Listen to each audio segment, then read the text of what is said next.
ಆದ್ರಿಂದ ಆ ಈ ಆಸೆಯನ್ನು ಅವನು ಪೂರೈಸಕ್ಕೆ ಅವನು ತುಂಬಾ ಕಷ್ಟ ಪಡ್ತಿದ್ದ. ಅವನ್ ದೊಡ್ಡವನಾದಾಗ ಅವನು ತುಂಬಾ ದೇಶಗಳನ್ನ ಯುದ್ಧ ಮಾಡಿ ಗೆಲ್ತಿದ್ದ. ತುಂಬಾ ರಾಜರು ಅವನ್ ಶಕ್ತಿ ಮತ್ತೆ ಅವನ ದೊಡ್ಡ ದೊಡ್ಡ ಸೇನೆ ನೋಡ್ಬಿಟ್ಟು ಅವನ್ ಜೊತೆ ಯುದ್ಧ ಮಾಡಕ್ ಆಗಲ್ಲ ಅಂತ ಬಿಟ್ಬಿಡ್ತಿದ್ರು. ಇನ್ನು ಕೆಲ ರಾಜ್ಯಗಳು ಅವ್ರಿಗೆ ಹೋರಾಟ ಮಾಡ್ತಿದ್ರು, ಆದ್ರೆ ಗೆಲ್ಲಕ್ ಆಗ್ತಿರ್ಲಿಲ್ಲ. ಹೀಗೆ ಅವನು ಯುದ್ಧ ಮಾಡಿ ಮಾಡಿ ಕೊನೆಗೆ ಅರ್ಧ ರಾಜ್ಯನೇ ಗೆದ್ದಿದ್ದ. ಹಾಗೆ ಅವನು ಭಾರತಕ್ಕೆ ಬಂದ. ಕೊನೆಗೆ ಭಾರತ ನಮ್ಮ ದೇಶ ಅದು ತುಂಬಾನೇ ಶ್ರೀಮಂತವಾದ ದೇಶ. ಯಾಕೆ ಅಂದ್ರೆ ಅದು ಶಕ್ತಿಯಲ್ಲಿ, ಜ್ಞಾನದಲ್ಲಿ, ಸಂಸ್ಕೃತಿಯಲ್ಲಿ ಮತ್ತೆ ವೈಭವದಲ್ಲಿ ತುಂಬಾನೇ ಶ್ರೀಮಂತವಾದ ದೇಶ.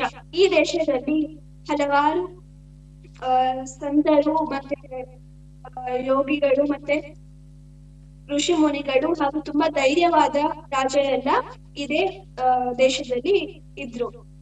ಇಂತಹ ದೇಶದಲ್ಲಿ ಯುದ್ಧಕ್ಕಿಂತ ಜಾಸ್ತಿ ಜ್ಞಾನಕ್ಕೆ ಇಂಪಾರ್ಟೆನ್ಸ್ ಕೊಡ್ತಿದ್ರು.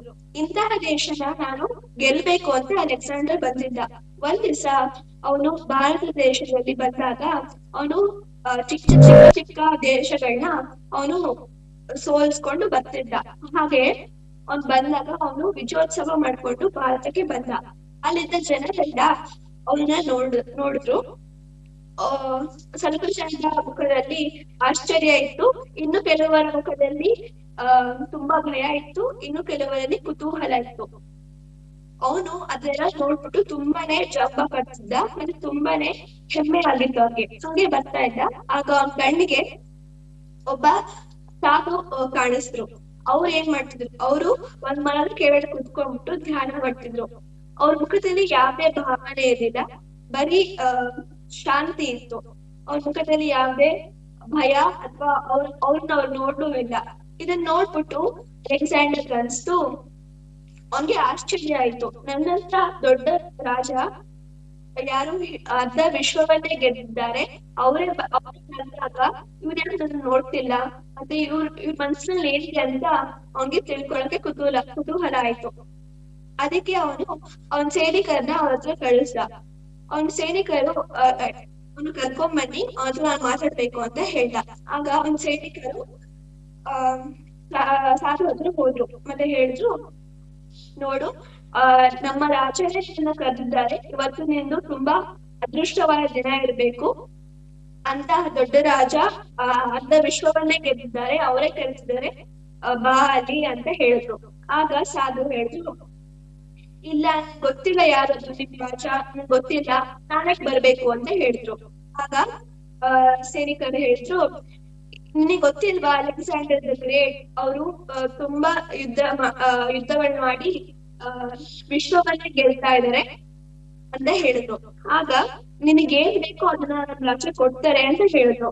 ಇದನ್ನ ಕೇಳಿಸ್ಕೊಂಡು ಸಾಧು ಹೇಳಿದ್ರು, ನನ್ಗೇನೂ ಬೇಡ, ನನ್ನ ಹತ್ರ ಆಗ್ಲೇ ಎಲ್ಲ ಇದೆ, ನಿಮ್ ರಾಜ ಹತ್ರ ನಿಮ್ ಬರೋದಿಲ್ಲ ಅಂತ ಹೇಳ್ತಾ ಇದ್ರು. ಆಗ ಅಲೆಕ್ಸಾಂಡರ್ ನೋಡ್ಬಿಟ್ಟು ಇಷ್ಟೊತ್ತಾದ್ರೂ ಯಾಕೆ ಬರ್ಲಿಲ್ಲ ಅಂತ ಹೇಳ್ಬಿಟ್ಟು ಸೈನಿಕರ ಹತ್ರ ಹೋದ್ರು. ಆಮೇಲೆ ಕೇಳಿದ್ರು, ಏನಾಯ್ತು, ಇವ್ರನ್ನ ಕರ್ಕೊಂಬನ್ನಿ ಅಂತ ಹೇಳಿದ್ನಲ್ಲ, ಯಾಕೆ ಇನ್ನೂ ಬಂದಿಲ್ಲ ಅಂತ ಹೇಳಿದ್ರು. ಆಗ ಸೈನಿಕರು ಹೇಳಿದ್ರು, ನೋಡಿ ರಾಜರೇ, ಇವ್ರಿಗೆ ಬುದ್ಧಿ ಇಲ್ಲ ಅನ್ಸುತ್ತೆ, ನೋಡಿ ಇಷ್ಟು ಎಂತ ದೊಡ್ಡ ರಾಜ, ನೀವೇನ್ ಕೊಟ್ರು ಅವ್ರೇನ್ ಕೇಳಿದ್ರು ನೀವ್ ಕೊಡ್ತೀನಿ ಅಂತ ಹೇಳಿದ್ರು ಅವ್ರು ಬರ್ತಾನೆ ಇಲ್ಲ ಅಂತ ಹೇಳಿದ್ರು. ಆಗ ಅಲೆಕ್ಸಾಂಡರ್ಗೆ ಆಶ್ಚರ್ಯ ಆಯ್ತು. ಅದಕ್ಕೆ ಅವನು ಸಾಧು ಹತ್ರ ಕೇಳ್ದ, ಏನಾಯ್ತು, ನೀವ್ ಯಾರು, ನಾನು ಬರ್ತಿದ್ದಾಗ ನೀವು ನನ್ ನೋಡ್ಲೂ ಇಲ್ಲ, ನನ್ನ ದೊಡ್ಡ ರಾಜ ಬರ್ತಿದ್ರು ನೀವು ಶಾಂತಿಯಿಂದ ಮರದ ಕೆಳಗಡೆ ಕುತ್ಕೊಂಡಿದ್ದೀರಲ್ಲ, ನೀವ್ ಯಾರು ಅಂತ ಹೇಳಿದ್ರು. ಆಗ ಸಾಧು ಹೇಳ್ದ, ಅಲೆಕ್ಸಾಂಡರ್, ನನ್ಗೇನ್ ಕೊಟ್ರು ನನ್ಗೇನು ಬೇಡ, ಎಲ್ಲ ಇದೆ, ನೀನು ಜಂಬ ಪಟ್ಟಿ ನನಗೆ ಜಂಬ ಪಟ್ರು ಅದೇ ಬೇಡ, ನನ್ಗೆ ಎಲ್ಲ ಇದೆ ಅಂತ ಹೇಳ್ದ. ಆಗ ಅಲೆಕ್ಸಾಂಡರ್ ಹೇಳ್ದ, ಎಲ್ಲ ಇದೆಯಾ ನಿನ್ನ ಹತ್ರ ಎಲ್ಲ ಇದೆ, ನಾನು ಇಡೀ ಅರ್ಧ ವಿಶ್ವವನ್ನೇ ಗೆದ್ದಿದ್ದೀನಿ, ನನ್ನ ಹತ್ರ ಎಲ್ಲಿದೆ, ನಿನ್ನ ಹತ್ರ ಎಲ್ಲಿದೆ, ನಿನ್ನ ಹತ್ರ ಏನಿದೆ ಅಂತ ಹೇಳ್ದ. ಆಗ ಸಾಧು ಹೇಳ್ದ, ನಿನ್ಗೆ ಅರ್ಥ ಆಗ್ತಿಲ್ಲ ಅನ್ಸುತ್ತೆ, ಒಂದ್ ಪ್ರಶ್ನೆ ಕೇಳ್ತೀನಿ, ಅದಕ್ಕೆ ಉತ್ತರ ಕೊಡು ಅಂತ ಹೇಳ್ದ. ಆಗ ಅಲೆಕ್ಸಾಂಡರ್ ಹೇಳ್ದ, ಸರಿ ಕೇಳಿ ಪ್ರಶ್ನೆ ಏನು ಅಂತ. ಆಗ ಸಾಧು ಹೇಳ್ದ, ಅಲೆಕ್ಸಾಂಡರ್, ನೀನು ಕಲ್ಪನೆ ಮಾಡ್ಕೊ, ನೀನು ನಿನ್ನ ಕುದುರೆನ ಏರಿ ನಿನ್ನ ಸೈನಿಕರ ಎದುರಿಗೆ ಬೇಟೆ ಮಾಡಿ ಹೋಗ್ತಿದ್ಯಾ. ನಿನ್ನ ಕುದುರೆ ತುಂಬಾನೇ ಬಲಶಾಲಿ ಮತ್ತೆ ತುಂಬಾ ವೇಗವಾಗಿ ಹೋಗ್ತಿದೆ. ಅದು ತುಂಬಾ ಮುಂದೆ ಹೊರಟೋಗುತ್ತೆ. ಆವಾಗ ನಿನ್ ಸೈನಿಕರೆಲ್ಲ ಹಿಂದ್ಗಡೆನೆ ಹಿಡ್ಬಿಡ್ತಾರೆ. ನೀನು ಮುಂದೆ ಹೋಗ್ತಾ ಹೋಗ್ತಾ ನಿನ್ಗೆ ಎಷ್ಟ್ ಸಮಯ ಕಳೀತು ಅಂತಾನೆ ಗೊತ್ತಾಗೋದಿಲ್ಲ. ನಿನ್ ಕೊನೆಗೆ ಬಂದ್ಬಿಟ್ಟು ಒಂದು ಮರುಭೂಮಿಯಲ್ಲಿ ನಿಲ್ತೀಯ. ಆ ಭೂಮಿಯಲ್ಲಿ ಎಲ್ಲೆಲ್ಲಿ ನೋಡಿದ್ರು ಬರೀ ಮರಳಿರುತ್ತೆ, ತುಂಬಾ ಬಿಸಿಲು, ಮತ್ತೆ ಯಾವ್ದೇ ಪ್ರಾಣಿ ಅಥವಾ ಮನುಷ್ಯ ಯಾರು ಕಾಣಿಸ್ತಿರಲ್ಲ. ನಿನ್ಗೆ ಆ ಬಿಸಿಲಿನಿಂದ ಮತ್ತೆ ಅಷ್ಟು ಸುಸ್ತಾಗಿರುತ್ತೆ. ಅದಕ್ಕೆ ನಿನ್ಗೆ ತುಂಬಾನೇ ಹೊಟ್ಟೆ ಹಸಿತಿರುತ್ತೆ. ಅದಕ್ಕಿಂತ ಜಾಸ್ತಿ ನಿನ್ಗೆ ತುಂಬಾ ಭಯಾರಿಕೆ ಆಗಿರುತ್ತೆ. ಅಲ್ಲಿ ನಿನ್ಗೆ ನೀರ್ ಕೊಡೋಕೆ ಯಾರು ಇರೋದಿಲ್ಲ. ಆಗ ನಾನು ಒಂದ್ ಬಿಂದಿ ನೀರ್ ಎತ್ಕೊಂಡ್ ಬರ್ತೀನಿ. ಆ ನೀರ್ನ ನಾನು ನಿನಗ್ ಕೊಡ್ಬೇಕಂದ್ರೆ ನೀನ್ ನನಗ್ ಏನ್ ಕೊಡ್ತೀಯ ಅಂತ ಕೇಳ್ತಾರೆ. ಆಗ ಅಲೆಕ್ಸಾಂಡರ್ ಸ್ವಲ್ಪ ಹೊತ್ತು ಯೋಚನೆ ಮಾಡ್ಬಿಟ್ಟು ಹೇಳ್ತಾನೆ, ಇವಾಗ ನಾನು ನೀರ್ ಕುಡಿಲಿಲ್ಲ ಅಂದ್ರೆ ಹೋಗ್ತೀನಿ. ನಾನ್ ಬದುಕಕ್ಕೆ ನಂಗೆ ನೀರ್ ಬೇಕು. ಆದ್ರಿಂದ ನಾನು ಗೆದ್ದಿರೋದ್ರಲ್ಲಿ ನಂಗೆ ಅರ್ಧ ಭಾಗ ಕೊಡ್ತೀನಿ ಅಂತ ಹೇಳ್ತಾರೆ. ಅದನ್ನ ಕೇಳಿ ಸಾಧು ಸ್ವಲ್ಪ ನಗ್ತಾರೆ. ಆಮೇಲೆ ಹೇಳ್ತಾರೆ, ನೋಡು ಅಲೆಕ್ಸಾಂಡರ್, ಮತ್ತೆ ಯೋಚನೆ ಮಾಡು. ನಿನ್ಗೆ ಈ ನೀರ್ ಸಿಕ್ಲಿಲ್ಲ ಅಂದ್ರೆ ಹೋಗ್ತೀಯಾ. ಆದ್ರೆ ನೀನ್ ಅಷ್ಟೇನಾ, ಬರೀ ಅರ್ಧ ಭಾಗ ಅಷ್ಟೇ ಕೊಡ್ತೀಯ ನೀನು ನಿನ್ ಕಟ್ಟಿಡದಲ್ಲಿ. ನೀನ್ ಬದುಕ್ಬೇಕಂದ್ರೆ ನನಗೆ ಅಷ್ಟೇನಾ ಕೊಡೋದ್ ನೀನು ಅಂತ ಕೇಳ್ತಾರೆ. ಆಗ ಅಲೆಕ್ಸಾಂಡರ್ ಮತ್ತೆ ಯೋಚನೆ ಮಾಡ್ತಾನೆ, ನಾನು ಇವಾಗ ಸತ್ತೋದ್ರೆ ಈ ನನ್ ಗೆದ್ದಿರೋ ರಾಜ್ಯಗಳೆಲ್ಲ ನನ್ಗೆ ಏನೂ ಉಪಯೋಗವಾಗಿರೋದಿಲ್ಲ. ಅದಕ್ಕೆ ನನ್ ಬದುಕ್ಬೇಕಂದ್ರೆ ನಾನು ನಾನು ಏನ್ ಗೆದ್ದಿದೆ ಎಲ್ಲ ನನ್ಗೆ ಕೊಡ್ತೀನಿ ಅಂತ ಹೇಳ್ತಾರೆ. ಆಗ ಸಾಧು ಜೋರ್ ನಕ್ಬಿಟ್ಟು ಹೇಳ್ತಾರೆ, ನೋಡ್ದ್ಯಾ ಅಲೆಕ್ಸಾಂಡರ್, ನೀನು ಇಡೀ ಅರ್ಧ ವಿಶ್ವವನ್ನೇ ಗೆದ್ದಿದ್ಯಾ. ಅದಕ್ಕೋಸ್ಕರ ನೀನು ಹಲವಾರು ಸೈನಿಕರನ್ನ ಮತ್ತೆ ರಾಜರನ್ನ ಸೋಲ್ಸ್ಬಿಟ್ಟು ತುಂಬಾ ಯುದ್ಧ ಮಾಡಿದ್ಯಾ. ಇದೆಲ್ಲ ಒಂದು ಬಿಂದಿಗೆ ನೀರಿನಷ್ಟೇ ಸಮಾನ ಅಂತ ಹೇಳ್ಬಿಟ್ಟು ಅವರು ಹೇಳ್ತಾರೆ. ಇದನ್ನ ಕೇಳಿಸ್ಕೊಂಡ್ಬಿಟ್ಟು ಅಲೆಕ್ಸಾಂಡರ್ಗೆ ಅಪೂಪ ಬರುತ್ತೆ. ಮತ್ತೆ ಅವನು ಯೋಚನೆ ಮಾಡ್ತಾನೆ. ಆಮೇಲೆ ಹೇಳ್ತಾನೆ, ನೀವೇನು ಹೇಳ್ತೀರಾ ಅಂತ. ಆವಾಗ ಸಾಧು ಹೇಳ್ತಾನೆ, ನೀನು ನನ್ಗೆ ನಾನು ಏನ್ ಕೇಳಿದ್ರು ಕೊಡ್ತೀನಿ ಅಂತ ಹೇಳಿ ಕಳ್ಸಿದ್ದೀರಾ ನಿನ್ನ ಸೈನಿಕರ ಹತ್ರ. ನನ್ಗೆ ಏನು ಬೇಡ, ಯಾಕಂದ್ರೆ ನನ್ನ ಹತ್ರ ಎಲ್ಲಾ ಇದೆ ಅಂತ ಹೇಳ್ತಾರೆ. ನಿನ್ ಹತ್ರ ಎಲ್ಲಾ ಇದೆಯಾ ಹೇಗೆ ಅಂತ ಅಲೆಕ್ಸಾಂಡರ್ ಪ್ರಶ್ನೆ ಮಾಡ್ತಾನೆ. ಆಗ ಸಾಧು ಹೇಳ್ತಾರೆ, ನನ್ಗೆ ಯಾವ್ದೇ ಯುದ್ಧ ಮಾಡೋದು ಬೇಡ ನಂತರ. ನಾನು ಭಗವಂತನ ಪ್ರಾರ್ಥಿಸಿ ಅವ್ರಿಗೆ ಪೂರ್ತಿಯಾಗಿ ಶರಣಾಗಿದ್ದೀನಿ. ಈ ಇಡೀ ಪ್ರಪಂಚದ ಮಾಲೀಕನೇ ಭಗವಂತ. ಅವನೇ ನನಗ್ ಸಿಕ್ಕ ಮೇಲೆ ಈ ಯುದ್ಧ ಅಥವಾ ಇದೆಲ್ಲ ಏನು ಬೇಡ ನನ್ಗೆ. ಪ್ರಪಂಚವೇ ನಂದು ಅಂತ ಹೇಳ್ತಾರೆ. ಇದನ್ನ ಕೇಳಿಸ್ಕೊಂಡ್ಬಿಟ್ಟು ಅಲೆಕ್ಸಾಂಡರ್ಗೆ ಕೊನೆಗೆ ಮನ ಪರಿವರ್ತನೆ ಆಗತ್ತೆ. ಅವನು ತನ್ನ ದೇಶಕ್ಕೆ ವಾಪಸ್ ಹೋಗ್ಬೇಕಂತ ಯೋಚನೆ ಮಾಡ್ತಾನೆ. ಅದಕ್ಕೆ ಹೊರಡ್ತಾನೆ. ಆದ್ರೆ ಅವನು ಮಧ್ಯದ ದಾರಿಯಲ್ಲೇ ಅವನ್ಗೆ ಹುಷಾರ್ ತಪ್ಪಿಬಿಟ್ಟು ಅವನು ಅಲಿಸ್ದೋಗ್ತಾನೆ. ಕೊನೆಗೂ ಅಲೆಕ್ಸಾಂಡರ್ಗೆ ಭಾರತವನ್ನ ಗೆಲ್ಲಕ್ ಸಾಧ್ಯ ಆಗೋದಿಲ್ಲ. ಹಾಗೆ ಅವನ ಆಸೆನು ಅವನು ಪೂರೈಸಕ್ಕಾಗಲ್ಲ, ಇಡೀ ವಿಶ್ವವನ್ನ ಗೆಲ್ಲುವ ಆಸೆ. ಈ ಕಥೆಯನ್ನ ನಾವೇನ್ ಕಲಿಬೋದಂತ ಅಂದ್ರೆ, ನಾವು ಅತಿ ಆಸೆ ಪಟ್ಟಷ್ಟು ನಮ್ಗೆ ಕೊನೆಗೆ ದುಃಖ ಸಿಗುತ್ತೆ. ನಾವು ಆಸೆ ಪಟ್ಟಿ ನಮ್ಗೆ ಎಲ್ಲ ಬೇಕು ಬೇಕು ಬೇಕು ಅಂತ ಇದ್ರೆ ಅದು ನಮ್ಗೆ ದುಃಖಕ್ಕೆ ಮೂಲ ಆಗೋದು. ನಮ್ಗೆ ನಮ್ಮ ಕನ್ನಡದಲ್ಲಿ ಒಂದು ಗಾದೆ ಇದೆ ಅಲ್ವಾ, ಅತಿ ಆಸೆ ಪಟ್ಟಷ್ಟು ಗತಿಗೇಡು ಅಂತ. ಈ ಕಥೆಯಿಂದ ಅದನ್ನೇ ಕಲಿಬಹುದು. ಆದ್ರೆ ನಾವು ಭಗವಂತನ ನಾವು ಪ್ರಾರ್ಥಿಸಿ ಅವನಿಗೆ ಪೂರ್ತಿಯಾಗಿ ಶರಣ ಆದ್ರೆ ಆವಾಗ ನಮ್ಮ ಜೀವನದಲ್ಲಿ ಆತ್ಮಶಾಂತಿ ಸಿಗುತ್ತೆ. ಹಾಗೂ ನೆಮ್ಮದಿಯಿಂದ ಇರ್ಬೋದು ನಾವು. ಜಯರಾಮ್ ಕೃಷ್ಣ.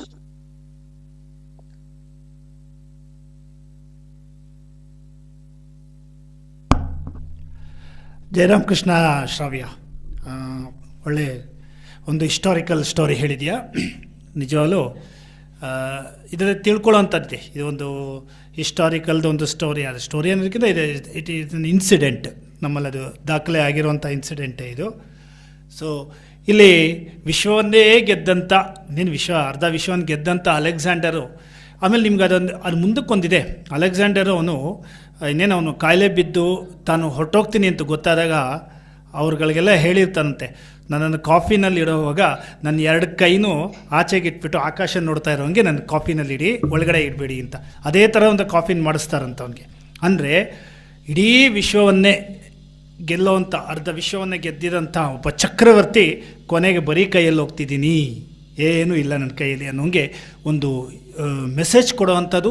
ಅವನು ಲಾಸ್ಟಲ್ಲೂ ಈ ಒಂದು ಸಾಧುನ ನೆಕ್ಸ್ಟ್ ಅವ್ರ ಗುರುಗಳು ಹೇಳ್ತಾರೆ, ಒಬ್ಬ ಸಾಧುನ ಕರ್ಕೊಂಡು ಬಾ ಅಂತ. ಇವನು ಸಿಕ್ಕಿದ, ಇವನು ಅದನ್ನು ಕೇಳ್ತಾನೆ, ನೀನು ನಮ್ಮ ದೇಶಕ್ಕೆ ಬರೋಕು ಅಂತ. ಅವ್ನು ಬರಲ್ಲ, ಅವನು ಅದು ಮುಂದಿನ ಒಂದು ಇದರಲ್ಲಿ ಇಷ್ಟು ರೆಕಾರ್ಡ್ ಆಗಿದೆ ಅದು. ಸೊ ಹೀಗಾಗಿ ಇಲ್ಲಿ ಶ್ರಾವ್ಯ ಹೇಳ್ದಂಗೆ ಏನೇ ನಾವು ಪಡ್ಕೊಂಡಿದ್ರು ಭಗವಂತ ಒಬ್ಬನೇ ಕಡೆಗೆ ಎಲ್ಲದಕ್ಕಿಂತ ಹೆಚ್ಚಿಗೆ ನಮ್ಗೆ ಬೇಕಾದ್ರೆ ಆ ಭಗವಂತ. ಆದರೆ ನಾವು ಈ ಪ್ರಾಪಂಚಿಕದ ಸುಖದಲ್ಲೇ ಇದ್ದರೆ, ಇಂಥವೆಲ್ಲ ಪಡ್ಕೊತಾ ಇದ್ದರೆ ಅವನು ಮರ್ತೋಗ್ಬಿಡ್ತೀವಿ. ಅದೇ ಅವನ ಲೀಲೆ. ಅವನೇನು ಮಾಡ್ತಾನೆ ಅಂದರೆ ಇದನ್ನೆಲ್ಲ ಕೊಡ್ತಾನಂತೆ. ಮೊನ್ನೆ ನಮ್ಮ ಮೈಸೂರು ಒಂದು ಅಧಿವೇಶನದಲ್ಲಿ ಪರಮಪೂಜ್ಯ ಸ್ವಾಮಿ ಗೌತಮಂಜಿ ಅಂತಾರೆ, ತುಂಬ ಚೆನ್ನಾಗಿ ಹೇಳಿದ್ದನ್ನು. ಇದು ಅಂತ ಅವನು ಮಾಯೆ ಅಂತ ಕಳಿಸಿರ್ತಾನೆ, ಇವೆಲ್ಲ ನೀನು ಇದರೊಳಗೆ ಇರು, ಆರಾಮಾಗಿ ಆಟ ಆಡ್ಕೊತಾ ಇರು, ಇದೆಲ್ಲ ಇದ್ಬಿಡು ಅಂತೇಳಿ ಅವ್ನು ಮರ್ತೋಗ್ಬಿಡ್ತೀವಿ ನಾವು. ಯಾವಾಗ ನಾವು ಇದನ್ನೆಲ್ಲ ಬಿಡ್ತೀವೋ ಆವಾಗ ಮಾತ್ರ ಅವನು ನಮ್ಮ ಹತ್ರಕ್ಕೆ ಬರ್ತಾನೆ ಅಂತ. ಹಾಗೆ ಆ ಭಗವಂತನ ಸ್ಮರಣೆ ಮಾಡದೆ ನಾವು ಮಿಕ್ಕಿದ್ದು ಏನೇ ಮಾಡಿದ್ರೂ ಕೂಡ ಎಲ್ಲ ವ್ಯರ್ಥನೇ. ನಾವೇನು ಮಾಡಿಬಿಟ್ಟಿರ್ತೀವಿ ಅಂದರೆ ಎಷ್ಟೋ ಕಾಲಹರಣ ಮಾಡಿಬಿಟ್ಟಿರ್ತೀವಿ, ಎಷ್ಟೋ ಬರೀ ಆಟಗಳಲ್ಲಿ ಇದರೊಳಗೆ ಈ ಪ್ರಾಪಂಚಿಕದ ಜಂಜಾಟಗಳಲ್ಲೇ ಇದ್ಕೊಂಡು ಅವನ್ನ ಮರಿತಾ ಇರ್ತೀವಿ. ಇದರ ಮಧ್ಯೆ ನಾವು ಯಾವಾಗ ಅವನ್ನ ಜ್ಞಾಪಿಸ್ಕೊಳ್ತಾ ತುಂಬ ಹೋಗ್ತೀವೋ ಆವಾಗ ಇದೆಲ್ಲ ನಮ್ಮಿಂದ ದೂರ ಆಗುತ್ತೆ. ಒಳ್ಳೆಯ ಒಂದು ಅಂಶ ಇರುವಂಥ ಒಂದು ಕಥೆನ ನಮಗೆ ಇವತ್ತು ಶ್ರಾವ್ಯ ಹೇಳಿದ್ದಾಳೆ. ಶ್ರಾವ್ಯಗೆ ಮಕ್ಕಳ ಸಂಘದ ಪರವಾಗಿ ಧನ್ಯವಾದಗಳನ್ನ ತಿಳಿಸೋಣ.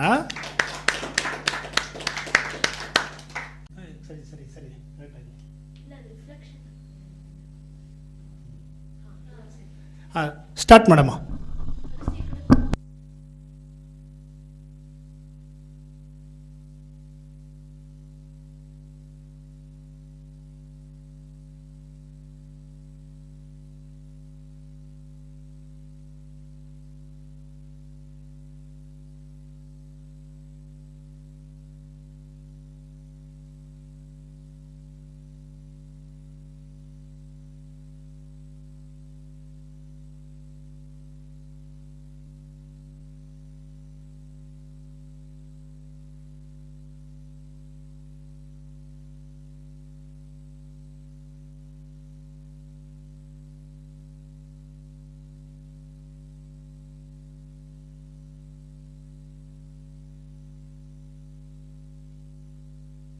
ತುಂಬ ಚೆನ್ನಾಗಿ ಮೋಸ್ಟ್ಲಿ ಎಲ್ರಿಗೂ ಅರ್ಥ ಆಗಿದೆ ಅನಿಸುತ್ತೆ.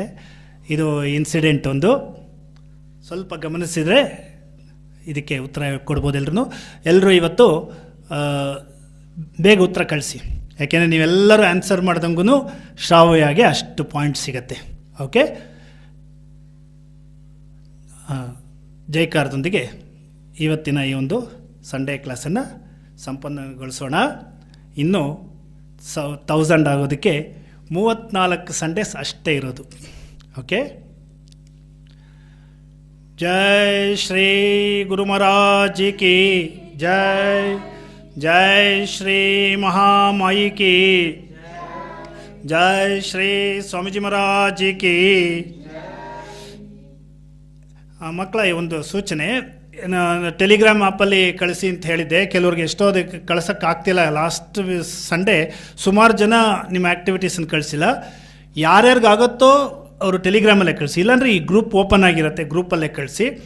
ಆದರೆ ಸಾಧ್ಯವಾದಷ್ಟು ಟೆಲಿಗ್ರಾಮ್ ಆ್ಯಪಲ್ಲಿ ಕಳಿಸಿದ್ರೆ ಏನಕ್ಕೆ ಅಂದರೆ ನಮಗೆ ಮೊಬೈಲಲ್ಲಿ ಡೇಟಾ ಸೇವ್ ಆಗೋದು ಕಡಿಮೆ ಆಗುತ್ತೆ, ಅದರಿಂದ ಏನು ಗ್ಯಾಲರಿಗೆ ತುಂಬಿಕೊಳ್ಳಲ್ಲ. ಅದಕ್ಕೆ ಹೇಳಿದ್ದು. ಎಷ್ಟೋ ಜನಕ್ಕೆ ಅದು ಆ್ಯಪ್ ಸರಿಯಾಗಿ ವರ್ಕ್ ಆಗ್ತಿಲ್ಲ ಅಂತಲೂ ಗೊತ್ತಾಯಿತು. ಏನು ಇದು ಮಾಡಿಬಿಡಿ, ಯಾರ್ಯಾರಿಗಾಗುತ್ತೋ ಅವರೆಲ್ಲ ಟೆಲಿಗ್ರಾಮ್ ಆ್ಯಪಲ್ಲಿ ಕಳಿಸಿ. ಮಿಕ್ಕಿದವರೆಲ್ಲನೂ ನಿಮ್ಮ ಆ್ಯಕ್ಟಿವಿಟೀಸ್ನ ವಾಟ್ಸಪ್ಪಲ್ಲೇ ಕಳಿಸಿ ಗ್ರೂಪ್ಗೆ.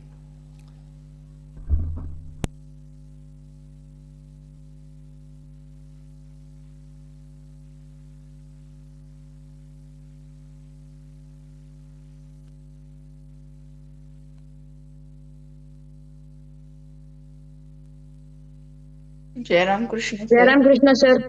Sir Jayaram Krishna sir. Jayaram Krishna sir. Jayaram Krishna. Jayaram Krishna sir.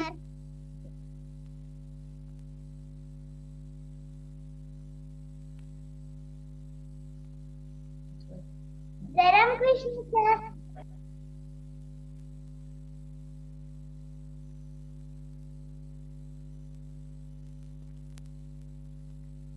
Jayaram Krishna sir.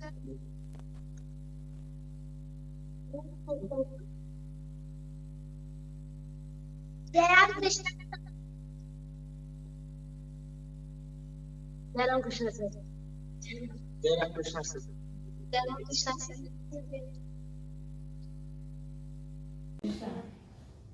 ಯೋಗ,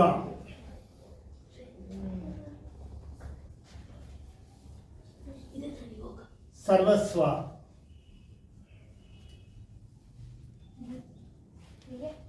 ಭಕ್ತಿ,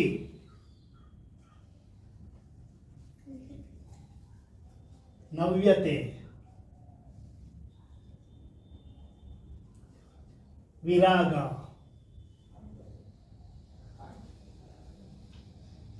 ಸಾತ್ವಿಕ,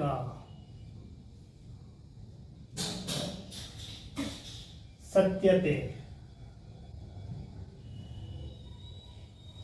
ಪ್ರಾವೀಣ್ಯ.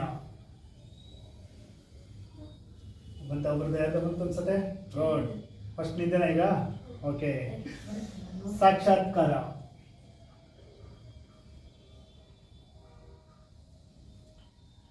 ವಿಶ್ವಾಸ,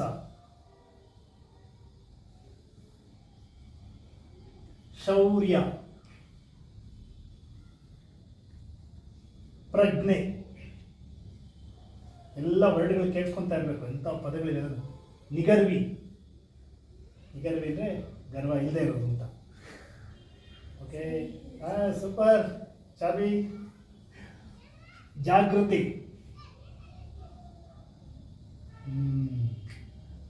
ಶಿಷ್ಟಾಚಾರ,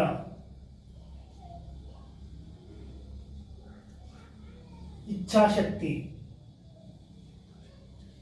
ಎಸ್, ಚಿಂತನೆ, ಉಪಕಾರ,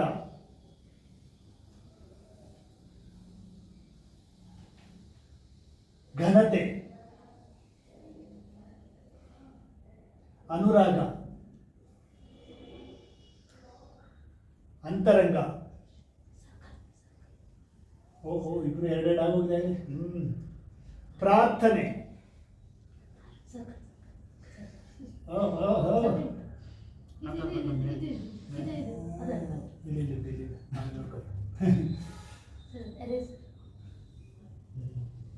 ಹಂಬಲ, ದೇಶಭಕ್ತಿ,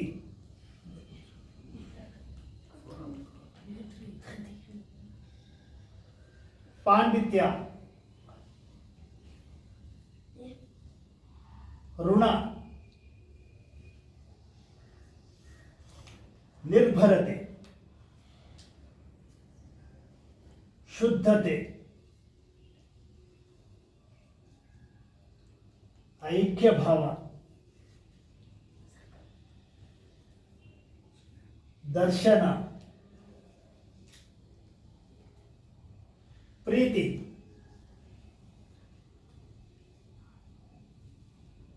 ಸೌಜನ್ಯ,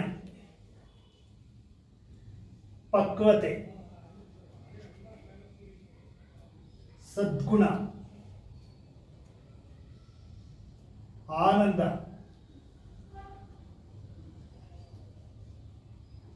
ಲಕ್ಷಣ, ವೈರಾಗ್ಯ, ಕೌಶಲ್ಯ, ತಪಸ್ಸು.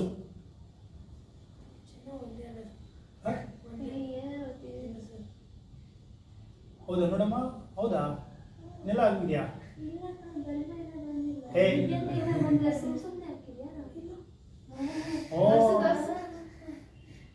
ಡಿಸ್ಕ್ವಾಲಿಫೈ ಆಗೋಗ್ಬಿಡುತ್ತೋ ರಾಂಗ್ ಹಾಕಿದ್ರೆ?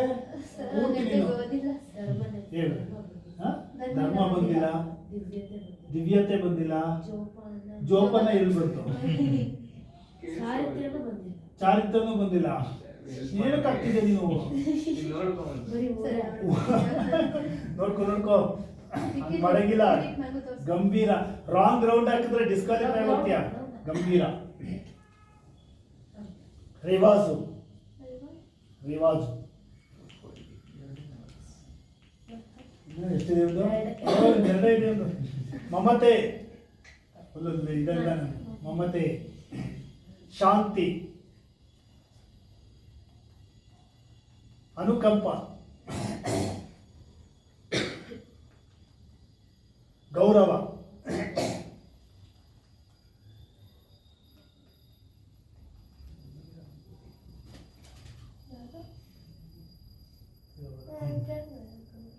ಫಲಶ್ರುತಿ, ಪ್ರವೃತ್ತಿ.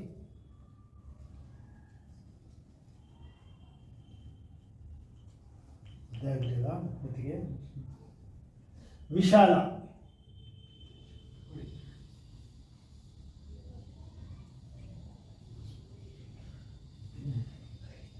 ಸಂಯಮ,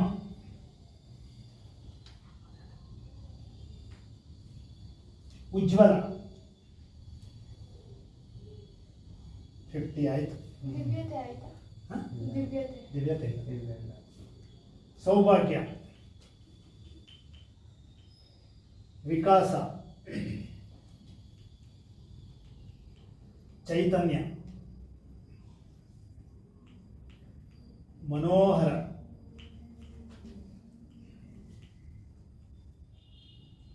ಚಾರಿತ್ರ್ಯ. ಇವಾಗ ಹಾಕು ಚಾರಿತ್ರ್ಯ. ಸಾಹಸ,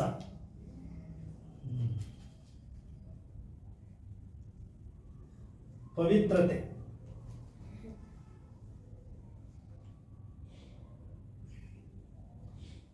ಪರಿಪೂರ್ಣ,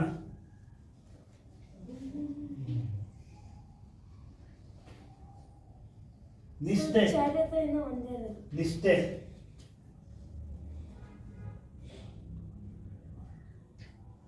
ಕೋಮಲ, ತಿತಿಕ್ಷ, ತಿತಿಕ್ಷ, ರೀತಿ, ದಿವ್ಯತೆ ಹೊಂದಿರ್ಬೇಕು ಅನ್ಸುತ್ತೆ. ರೌಂಡ್ ಹಾಕ್ಬೇಕು, ಅದು ಕಾಟ್ ಮಾಡ್ಬಿಟ್ರೆ ಹಿಂಗೆ. ಸಂಪೂರ್ಣ, ಛಲ,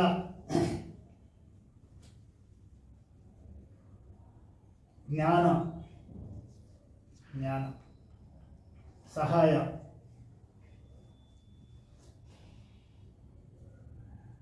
ಮಂದಹಾಸ, ಸಮಾನತೆ,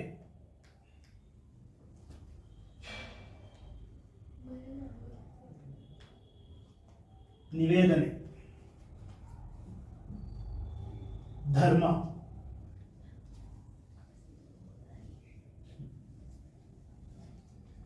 ಸ್ನೇಹ, ವಿವೇಕ,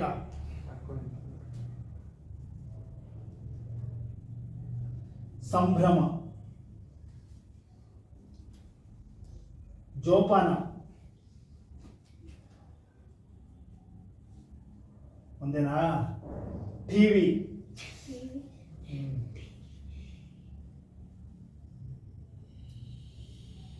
ಸಹಜತೆ, ಪ್ರೇಮ,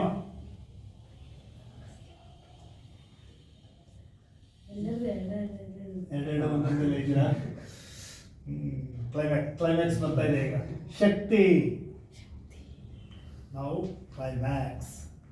60 80 ಆಯ್ತಾ? ಇವಾಗಲೇ ಲಾಸ್ಟ್ 20ನೇ ಇರೋದು. ಸರಳತೆ, ಕರೆಕ್ಟಾಗಿ ನೋಡ್ಕೊತಾ ಇರಿ. ಪ್ರೇರಣೆ, ಬ್ರಹ್ಮಚರ್ಯ,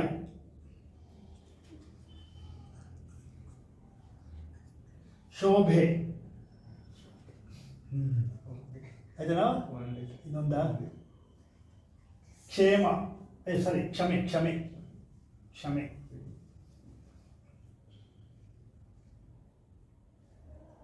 ಮನನ, ನಿಂತು ಒಂದ ಎಲ್ಲ ಒಂದೊಂದಲ್ಲಿ ಇದ್ರ. ಓಹೋ, ಸಹನೆ, Jayaram Krishna super win. First ಇವತ್ತು ಲೋಚನ್ ಸಹನೆಯಿಂದ ಗೆದ್ದುಬಿಟ್ಟ. ಸಹನೆಯಿಂದ ಗೆದ್ದ. ಸಮರ್ಪಣೆ, ಬಿಡಿ ಇಲ್ಲ. ನಿವೃತ್ತಿ, ನಿವೃತ್ತಿ ಇದೆಯಾ? ಇದೆಯಾ? ಅವಾಗ ನಿಂದು ಒಂದಕ್ಕೆ ಬಂತಾ? ನೀನು ಕ್ಲೈಮ್ಯಾಕ್ಸ್ಗೆ ಬಂದ್ಯಾ? ಬಾಂಧವ್ಯ, ತ್ಯಾಗ. ಜಯರಾಮ್ ಕೃಷ್ಣ ಸೆಕೆಂಡ್. ತ್ಯಾಗ ಮಾಡಿ ಸೆಕೆಂಡ್ ಆಗ್ಬಿಟ್ಟೆ. ಸಹನೆಯಿಂದ ಫಸ್ಟ್, ತ್ಯಾಗದಿಂದ ಸೆಕೆಂಡ್, ಲಾಸ್ಟ್, ಥರ್ಡ್ ಯಾರು ಅಂತ ನೋಡೋಣ ಈಗ. ಔಚಿತ್ಯ.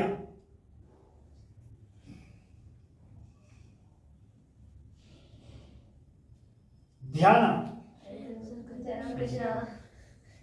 ಯಾವ್ದು ಆಯ್ತು. ಮುಂಚೆ ಆಗೋದಿಲ್ಲ. First second third. First okay.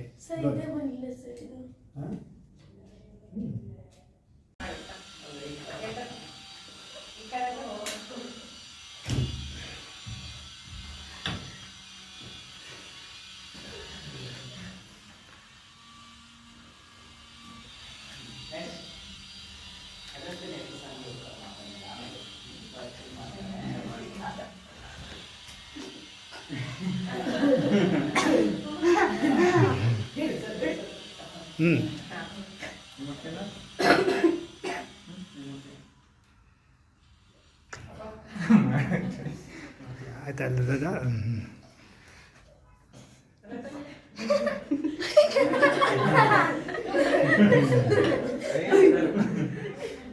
Okay.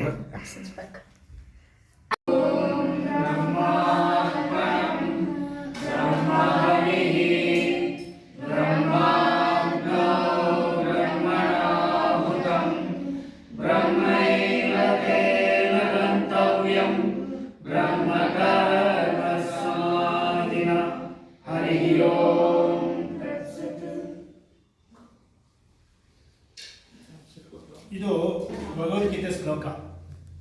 ನನಗೆ ನೋಡಿಕೊಂಡು ಯಾವ ಅಧ್ಯಾಯದಲ್ಲಿ ಶ್ಲೋಕ ಇದೆ ಅಂತ ಹೇಳಬೇಕು.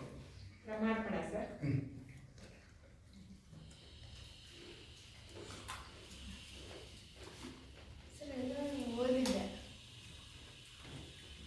ಅಂದ್ರೆ ಅವಾಗ ನಾನು ಓದ್ತಿರ್ತೀನಿ, ಅವಾಗೆಲ್ಲ ಓದಿದ್ದೆ ಮಧ್ಯ ಪೇಜಲ್ಲಿ.